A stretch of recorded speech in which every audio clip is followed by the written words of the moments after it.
Bonjour tout le monde et bienvenue à cette édition BookTube.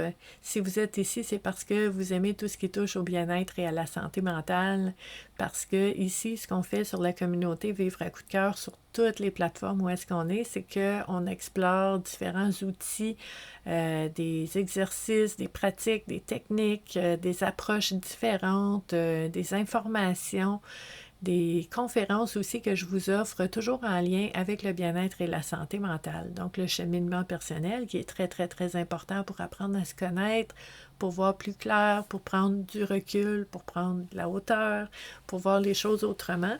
Et j'essaie de vous partager vraiment là, des outils puis des informations sous différentes facettes pour pouvoir avoir plusieurs angles de vue dans notre cheminement.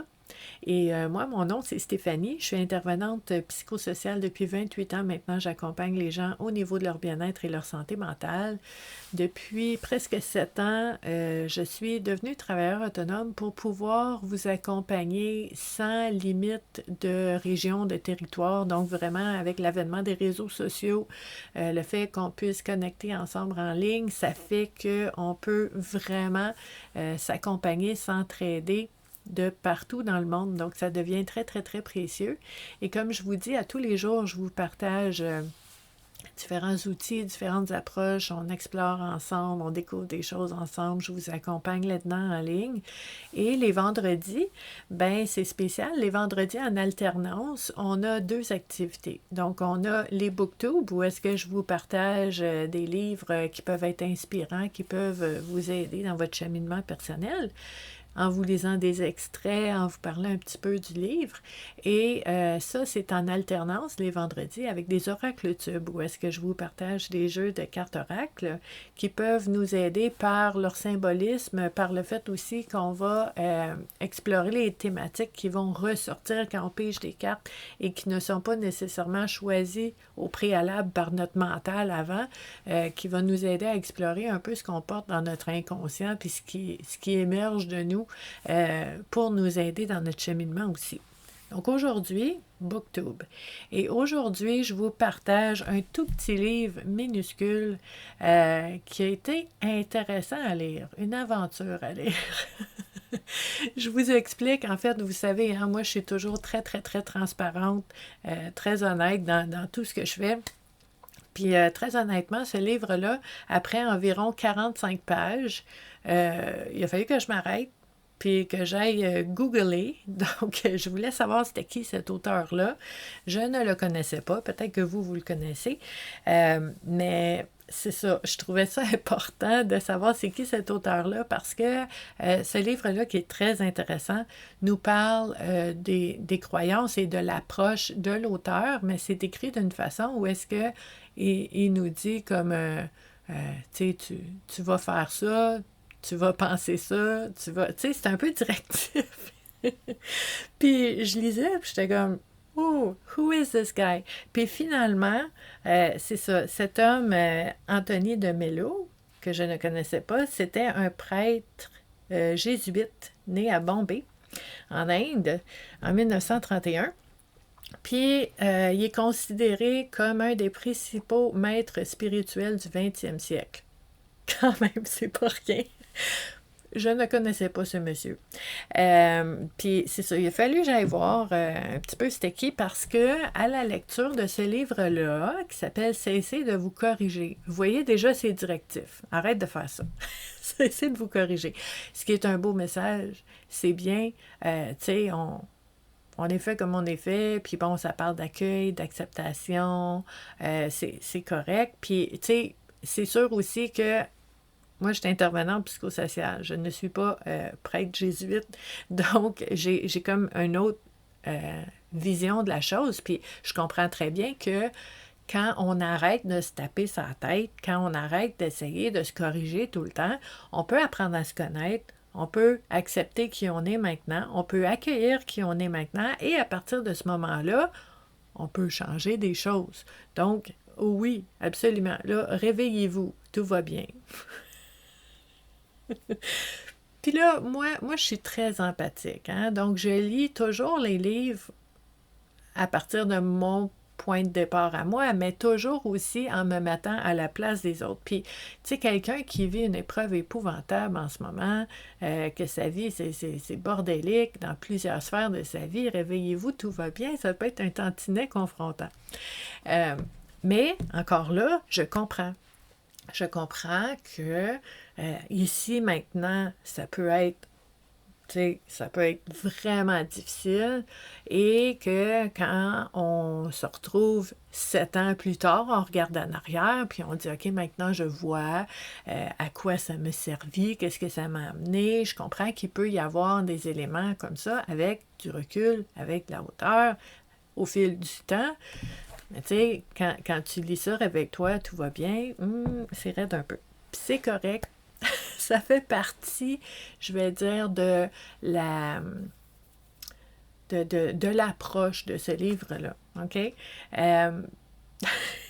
Puis, j'ai des post-it parce que je veux vous sortir des extraits qui sont intéressants. Puis vous allez voir un petit peu le ton, l'approche, de quoi on parle là-dedans. Puis je vous dis, c'est super intéressant. C'est super intéressant. Pour moi, les 45 premières pages, tu sais, des fois, qu'est-ce que je viens de lire là? Parce que c'est très directif. Puis, j'ai publié, j'ai pas dit de quel livre que je parlais, mais j'ai publié éventuellement, à un certain moment, juste la pensée qui m'était passée par l'esprit de dire c'est un tantinet moralisateur aussi, mais quand j'ai vu que, tu sais, c'est dans une approche, tu sais, plutôt, tu sais, religieuse, puis de dire, bon, ben, tu sais, c'est ça. Ça fait partie de l'approche du ton de ce livre-là. Mais ce que je veux vous dire, puis qui est vraiment important, c'est que pour moi, en tout cas, moi, je suis capable de m'adapter, puis de changer mon approche avec certaines personnes aussi. Quand les gens parlent, quand j'ai des personnes avec moi, devant moi, je suis capable d'avoir un traducteur instantané dans ma tête comme un filtre qui dit voici ce que j'entends, voici ce que ça veut dire. Puis là, ça passe, puis c'est correct. Tu sais, je suis capable de traduire d'une façon que ça devient comme une information, ça devient une exploration, ça devient une contemplation, une méditation sur un sujet intéressant quand je mets de côté le ton plus fais ci, fais ça.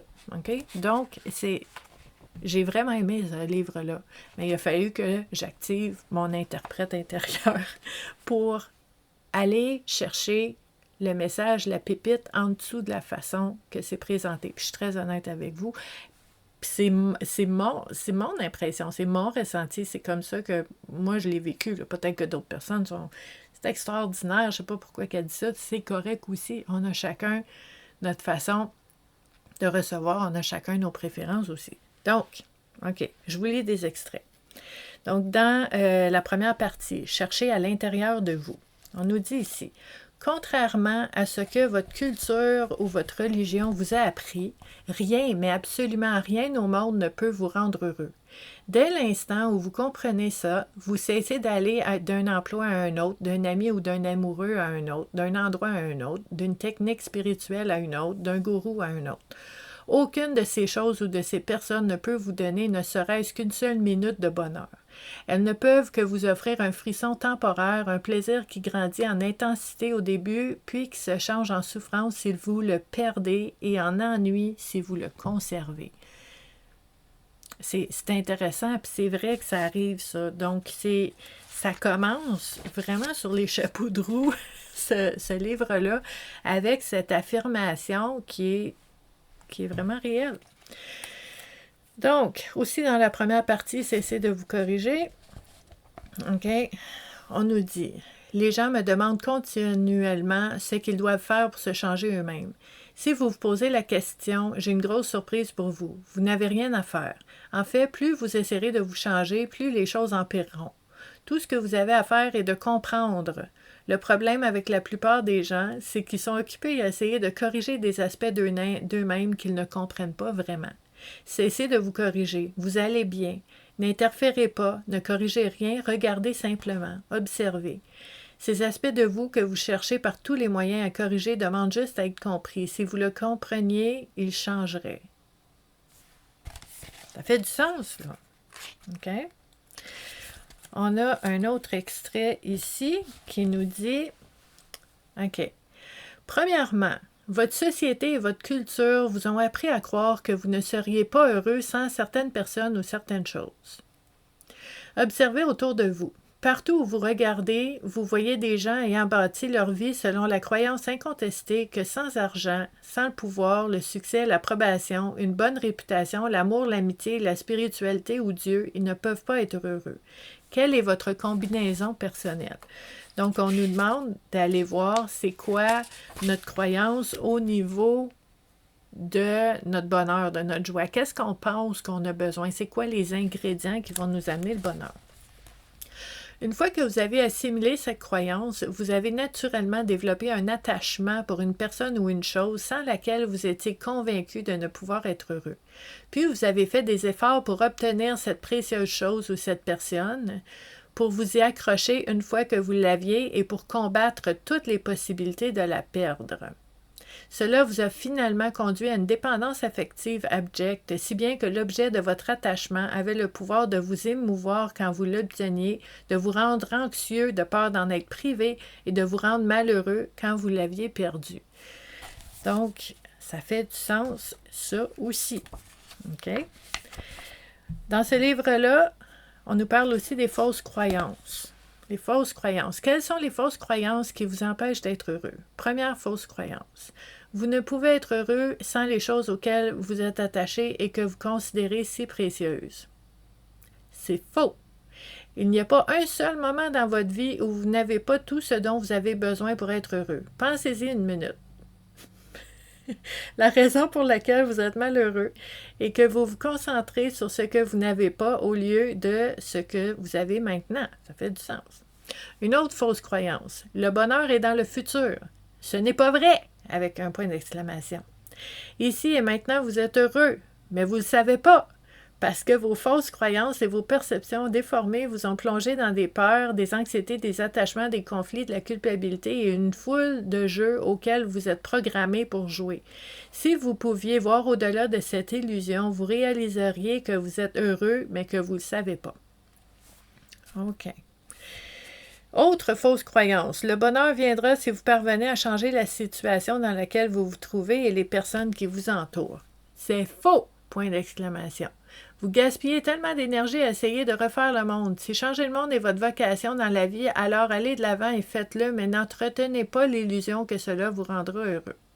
Ce qui vous rend heureux ou malheureux n'est pas le monde et les gens autour de vous, mais la pensée que vous entretenez dans votre tête. La quête du bonheur dans le monde en dehors de vous a autant de chances de succès que chercher un nid d'aigle au fond d'un océan. OK, on continue. Qu'est-ce qu'on a? OK.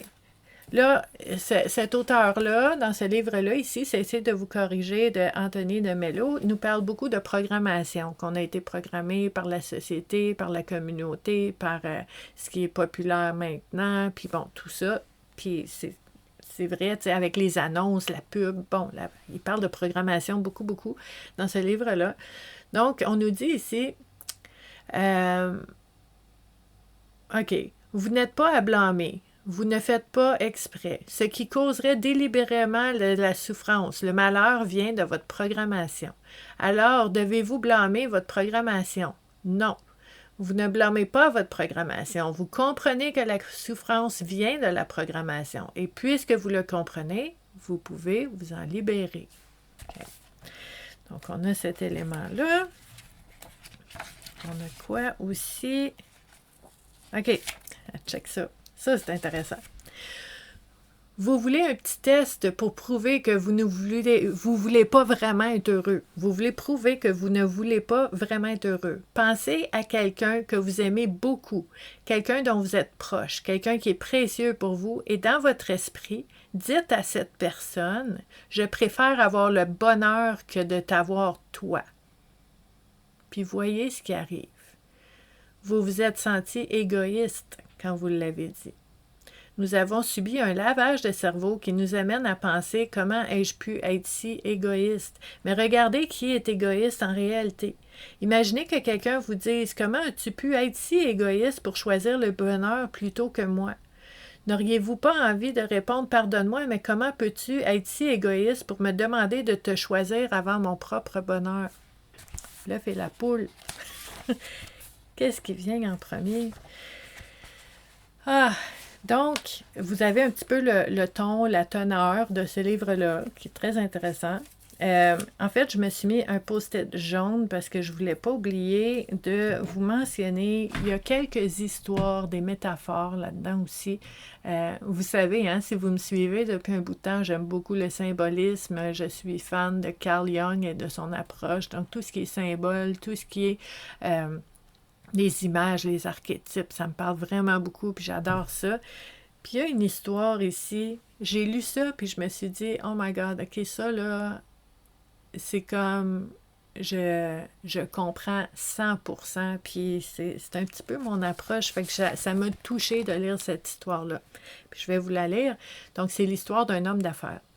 Le riche industriel du Nord était horrifié de trouver le pêcheur du Sud allongé paresseusement près de son bateau en fumant une pipe. « Pourquoi n'êtes-vous pas en train de pêcher? » demandait l'industriel. « Parce que j'ai attrapé suffisamment de poissons pour la journée, » dit le pêcheur. « Pourquoi vous n'en attrapez pas plus?